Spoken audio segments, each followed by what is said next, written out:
Hello दोस्तों, आप सबका स्वागत है अपने YouTube channel UP regular classes में। और आज हम यूपी ट्रिपल एससी द्वारा आयोजित पीटी परीक्षा में हिस्ट्री के 1 बाई 1 टॉपिकों में आज हम बात करेंगे वैदिक सभ्यता या वैदिक काल की। और आप वीडियो को अंत तक ज़रूर देखिएगा।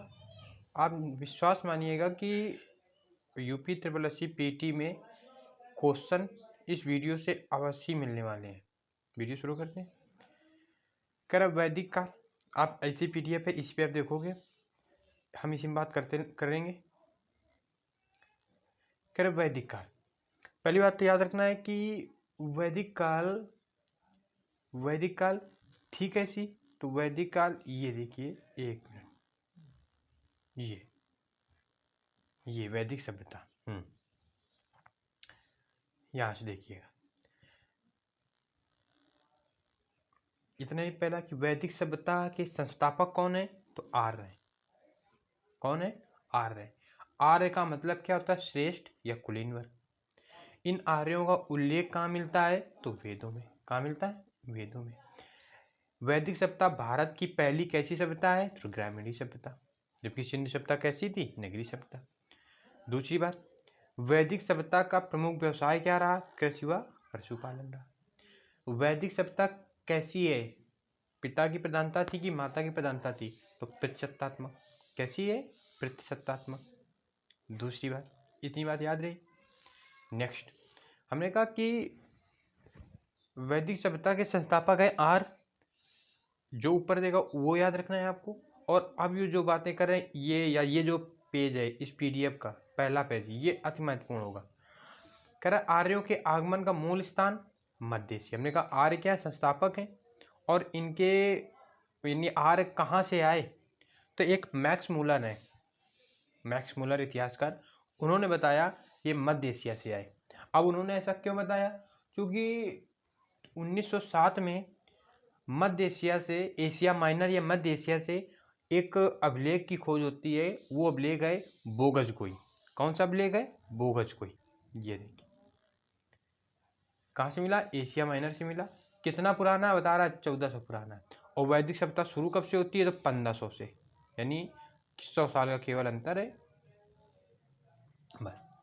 तो यानी 1400 पुराना है। अब है क्या इसमें उन 4 देवी देवताओं का उल्लेख मिलता है जो ऋग्वेद में मिलता है, या ऋग्वैदिक कालीन देवी देवताओं का उल्लेख कहाँ मिलता है? बोगज को अभिलेख जो एशिया माइनर से मिला।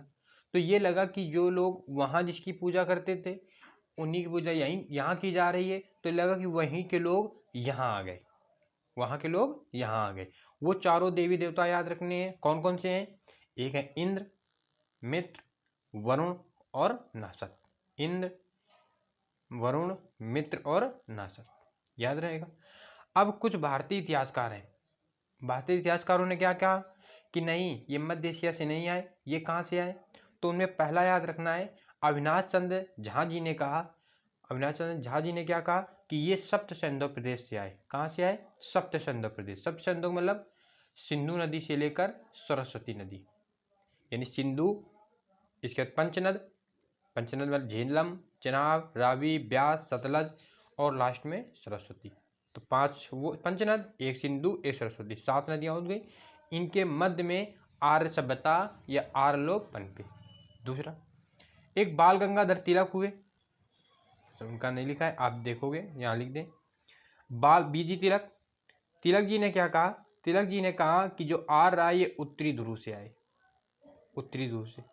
क्योंकि आर्यों में ऋग्वैदिक में या ऋग्वेद में 6 महीने की दिन और 6 महीने की रात का उल्लेख मिलता है। तो उन्होंने कहा कि ये उत्तरी ध्रुव में देखने को मिलता है। हालांकि कुछ लोगों ने कहा कि दक्षिणी ध्रुव में तो होता है, तो इनका मत न मान हुआ। लेकिन आपसे वो मत दे के पूछ देगा, तो याद रखना है। दूसरे, दयानंद सरस्वती जी, जिन्होंने कहा वेदों की ओर लौटो। स्वामी दयानंद सरस्वती जी ने क्या कहा कि जो आर्य हैं ये तिब्बत से आए। आर्य कहाँ से आए? तिब्बत से आए। तो याद रखोगे, दयानंद सरस्वती जी ने कहा आर्य तिब्बत से आए। गंगाधर जी ने कहा, बाल गंगाधर तिलक जी ने कहा उत्तरी ध्रुव से आए।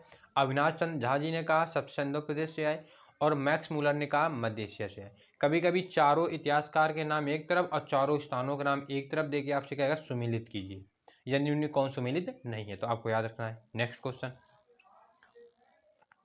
अब वैदिक काल को या वैदिक सभ्यता को दो भागों में बांट दिया गया पढ़ने की दृष्टि से। या जब लोहे की खोज हो गई तो फिर वैदिक सभ्यता दूसरे रूप में आ गई, इससे पहले दूसरे रूप में थी, तो लोहे की वजह से दो भागों में बांट दी गई। पहला बन गया ऋग्वैदिक काल और दूसरा बन गया उत्तर वैदिक काल। ना याद रहे कोई दिक्कत नहीं।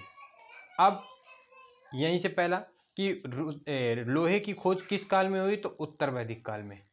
इस काल में क्या हुई, लोहे की खोज। और भी बातें होंगी, हम उनकी भी बात करेंगे। लोहे की खोज कब हुई, उत्तर वैदिक काल में।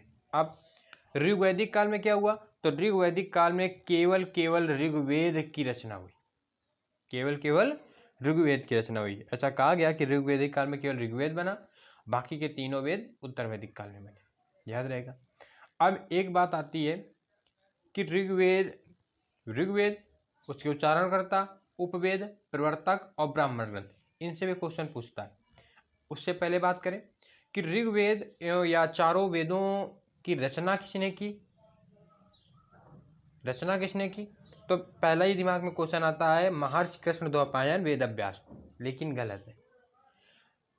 इतिहासकारों ने ये माना है कि जो वेद हैं, पहले तो अर्थ देख लेंगे, वेद क्या है, ज्ञान का स्रोत है, कोई चीज जानने का माध्यम या ज्ञान का स्रोत, कुछ भी कह दोगे। वेद रचना में बात करें तो अपौरुषेय हैं, यानी किसी व्यक्ति विशेष की रचना नहीं है, ये दैवी ज्ञान है, दैवी कृति है, ये दैवी कृति है, रचना किसी व्यक्ति की नहीं है। दूसरी बात, वेदों के संकलन कर्ता में नाम आता है महर्षि कृष्ण द्वैपायन वेदव्यास, यानी वेद इधर उधर बिखरे पड़े थे, इनको संकलित किया, इनके खंड बनाए, मंडल बनाए, अध्याय बनाए, कौन कहाँ श्लोक कहाँ कैसे सेट करना है, ये सब किसने किया, तो वेदव्यास जी ने किया। तो संकलनकर्ता कौन है, वेदव्यास, संकलनकर्ता वेदव्यास। लेकिन रचना तो अपौरुषेय, यानी वेदों को क्या माना जाता है, अपौरुषेय। Next question.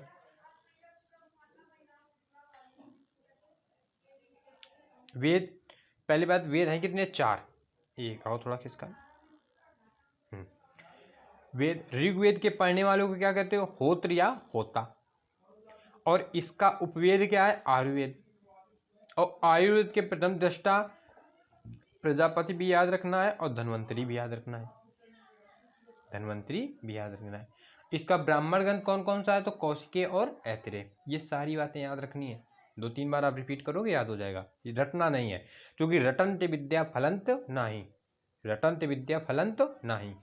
यजुर्वेद, यजुर्वेद का उच्चारणकर्ता कौन, अधर्यु। इसका उपवेद कौन, धनुर्वेद। धनुर्वेद का प्रथम दृष्टा कौन, विश्वामित्र। और इसके उपनिषद कौन, तैत्तिरीय और शतपथ। हम आगे बात करेंगे कि शतपथ ब्राह्मण ग्रंथ में ही, शतपथ ब्राह्मण ग्रंथ में ही स्त्री को या पत्नी को अर्धांगिनी कहा गया। अर्धांगिनी पूछता है कि किस ब्राह्मण ग्रंथ में पत्नी को अर्धांगिनी कहा गया, तो शतपथ ब्राह्मण ग्रंथ में, याद रहोगे। और हम बातें करेंगे आगे ब्राह्मण ग्रंथों की, 4-5 क्वेश्चन ऐसे बनते हैं। सामवेद, सामवेद कैसा होता है, गायन का है, और गायन को उच्चारण करता है यानी उद्गाता, और उद्गाता में क्या होता है, गंधर्व वेद, गंधर्व वेद। इसके प्रथम दृष्टा नारद कह दो या भरत मुनि, भरत मुनि ज्यादा सही है, नारद भी मिल जाता है। और इसका ब्राह्मण ग्रंथ क्या है, पंचविश, खष्टविश, जैमिनी, पंचविश, खष्टविश, जैमिनी। अथर्ववेद, अथर्ववेद के उच्चारणकर्ता को ब्रह्मा कहा जाता है, ये जादू टोनों से भरा पड़ा है। अगर आपने देखा होगा बसों में बैठे हुए या कहीं पे, तो एक स्लिप लगी होती है बंगाली बाबा, और उसमें कुछ शब्द लिखे होते हैं, तो वो अथर्ववेद ज्ञानी होता है वो। हालांकि ऐसा नहीं है, लेकिन आप वो जो उसमें है, जितना ज्योतिष का मामला और जो भी जितनी बातें लिखी होती हैं आप देख लोगे। शिल्पवेद, इसका उपवेद क्या है, शिल्पवेद। और इसके प्रवर्तक या प्रथम दृष्टा कौन, विश्वकर्मा। और इसका ब्राह्मण ग्रंथ क्या है, गोपद। इसका ब्राह्मण ग्रंथ क्या है, गोपद। ठीक, तो इतनी बातें याद रहेंगी कि ऋग्वेद, ऋग्वेद में क्या है, श्लोक हैं, मंत्र हैं, ऋचाएं हैं, सूक्त हैं, यानी कैसे क्या भगवान को करना है, वो सारी बातें क्या है इसमें है, ऋग्वेद में। यजुर्वेद में क्या है, कर्मकांड है, यज्ञ है, कि आपको ये कर आपको ये करना है। सामवेद ये भारत का संगीतदाता है। भारत का संगीतदाता कौन सा वेद है? सामवेद है। अथर्ववेद क्या? जादू टोनों से सबसे ज्यादा लोकप्रियता प्राप्त करने वाला वेद कौन सा है? अथर्ववेद। सबसे ज्यादा लोकप्रियता किसने प्राप्त की? अथर्ववेद। क्योंकि इसमें ज्योतिष का मामला है। कोई हाथ देख लेगा, कहेगा आपकी नौकरी पक्का है, आप ये है, आप वो है। या जैसे आप बताए बंगाली बाबा वाला बात, तो उसमें कई सारे शब्द लिखे होते हैं, तो उनमें भी एक इंटरेस्ट जगता है। ठीक। और सबसे कम लोकप्रियता है, सबसे कम महत्व का कौन सा है? तो सामवेद। ये तो नहीं अभी तक उसने पूछा कि सबसे कम महत्व का, लेकिन ये उसने पूछा है कि सबसे ज़्यादा लोकप्रियता किस वेद ने प्राप्त की? तो अथर्ववेद ने की। ठीक। इस वीडियो में सिर्फ इतना ही। मिलते हैं नेक्स्ट वीडियो पे। और आप वीडियो को 2 या 3 बार अवश्य देख लीजिएगा। एक और वीडियो बनाएंगे, इसके बाद क्वेश्चनों की बात करेंगे। तब तक आप अपनी तैयारी को और अच्छी करते रहिए। जय हिंद।